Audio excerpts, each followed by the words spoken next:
Good evening. Today, our fellow citizens, our way of life, our very freedom came under attack in a series of deliberate and deadly terrorist acts. The victims were in airplanes or in their offices, secretaries, businessmen and women, military and federal workers, moms and dads, friends and neighbors.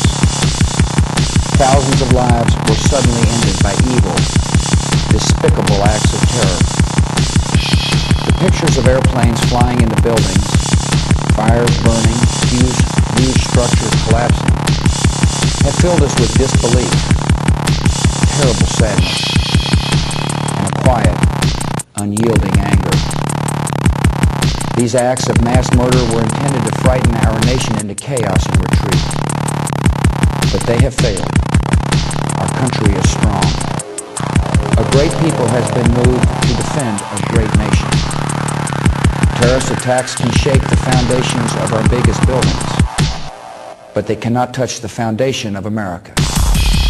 These acts shatter steel, but they cannot dent the steel of American resolve.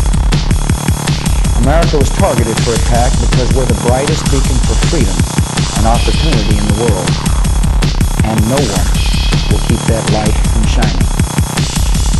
Today our nation saw evil, the very worst of human nature, and we responded with the best of America, with the daring of our rescue workers, with the caring for strangers and neighbors who came to give blood and helping any way they could.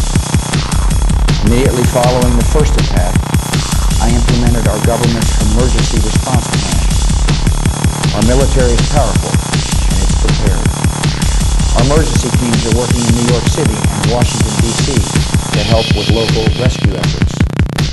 Our first priority is to get help to those who have been injured and to take every precaution to protect our citizens at home and around the world from further attacks. The functions of our government continue without interruption. Federal agencies in Washington, which had to be evacuated today, are reopening for essential personnel tonight and will be open for business tomorrow. Our financial institutions remain strong, and the American economy will be open for business as well. The search is underway for those who are behind these evil acts. I've directed the full resources of our intelligence and law enforcement community to find those responsible and to bring them to justice. We will make no distinction between the terrorists who committed these acts and those who harbored them.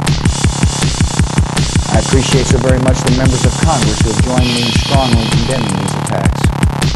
And on behalf of the American people, I thank the many world leaders who have called to offer their condolences and assistance. America and our friends and allies join with all those who want peace and security in the world. And we stand together to win the war against terrorism.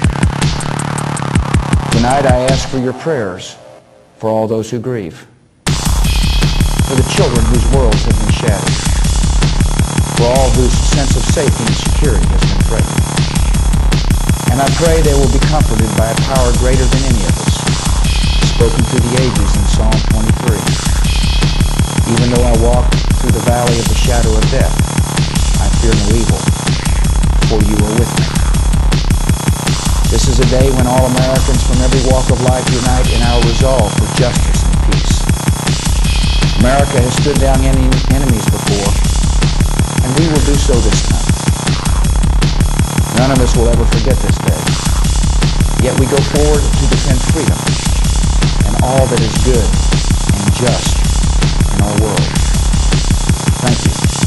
Good night, and God bless America.